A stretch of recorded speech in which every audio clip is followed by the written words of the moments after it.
mi rí inú prison yẹn oṣù méjì náà fi mí sí German cell tí yọ mi ó wà ń ta rọ́pò yẹn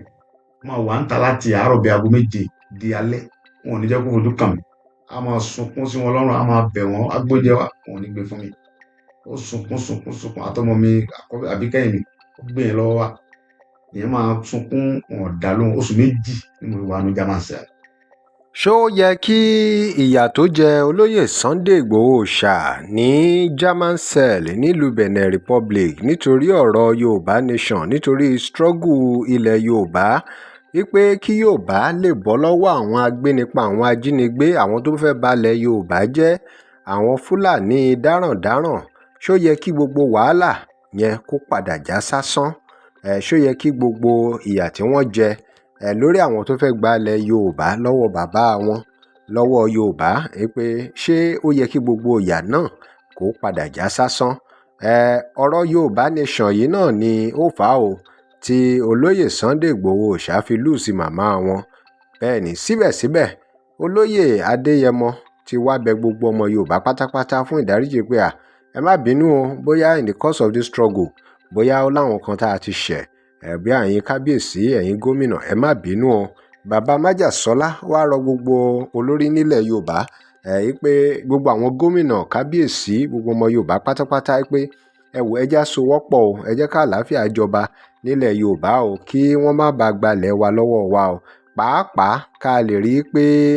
ilẹ̀ Yorùbá kò bọ́ sọ́wọ́ àwọn Fúlàní dáràndáràn nítorí ọjọ́ ọ̀la àwọn ọmọ wa. Olóyè Sunday Adéyẹmọ wọ́n sọ̀rọ̀ mí o àwọn ọ̀rọ̀ tó kù tó yẹ kẹ́ ẹ gbọ́ tí mo fẹ́ kẹ́ ẹ gbọ́ fúnra yín nínú fọ́nrán tí màá mú wá fún yín.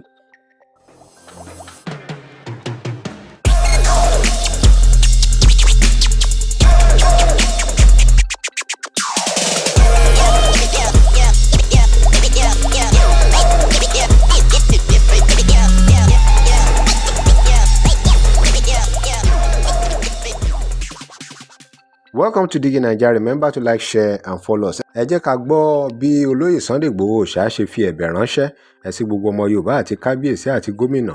tí wọ́n sì béèrè fún ìfọwọ́sowọ́pọ̀ àti bí wọ́n ṣe invite gbogbo ọmọ Yorùbá pátápátá fún àdúrótì fún ìsìnkú màmá wọn tó máa wáyé ní February 2024. Ẹ já wò. Mo fẹ́ fi opportunity láti bá ẹ̀yin tẹ́ jẹ́ bí mọ̀mọ́ mi bàbá mi ẹ̀yin brọ́dà mi àǹtí mi sọ̀rọ̀ nípa ọ̀rọ̀ Yorùbá. Mo fẹ́ kí gbogbo Yorùbá ó ṣeéṣe kí ti sẹlòmíì lọ́nà kan tàbí di kan lórí ọ̀rọ̀ struggle Yorùbá nation yìí ó ṣeéṣe o bò mo fẹ́ kẹ́ ẹ foríjì mí sọmọ pé ọmọdé ò ní mo rí jẹ kọ́mọ́ra lọ́wọ́ ẹ foríjì mí ó ṣeéṣe kí ti sẹ́yìn bàbá wa ẹ̀yin ọba wa ẹ ṣàforíjì fún mi ẹ̀yin kò lè má ṣẹlẹ̀ bẹ́ẹ̀ so mo fẹ́ kẹ́ ẹ ṣàforíjì fún mi then mo dẹ̀ bẹ̀ gbogbo ẹ̀yin tẹ́ ẹ jẹ́ gọ́fúnà ilẹ̀ Yorùbá mo fẹ́ kí ẹ fọwọ́sowọ́pọ̀ lórí ọ̀rọ̀ Yorùbá pẹ̀lú nísìn opportunity ló jẹ́ fún wa pé ẹni tó ń ṣe president wa ń sìn ọmọ Yorùbá ni wọ́n mo fẹ́ kí ẹ̀yin bàbá náà sọ pé tọmọdé bá ṣubú awo wájú tágbàlagbà bá ṣubú awo ẹ̀yìn wò mo fẹ́ kẹ́ wo ẹ̀yìn wò kẹ́ wo ọjọ́ ọ̀la àwọn ọmọ wa tí ń bọ̀ lẹ́yìn so mo fẹ́ kẹ́ wo ẹ̀yìn wò kẹ́ wo ọjọ́ ọ̀la àwọn ọmọ wa tí ń bọ̀ lẹ́yìn kí Fúlàní mọ́ gba gbogbo ilẹ̀ àwọn bàbá wa lọ́wọ́ wa.